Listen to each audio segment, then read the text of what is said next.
How to fix ChatGPT Conversation Not Found error. Hey everyone, welcome back to the channel.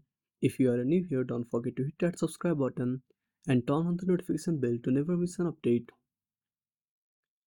So first of all, open up ChatGPT on a device. Then tap on the three lines at the top left corner. Now tap on a profile. Then tap on sign out. Now go back to the home screen. Tap on hold the ChatGPT icon. Then tap on app info. Now simply go to storage usage. Tap on clear data. Then tap on delete. Now restart the application.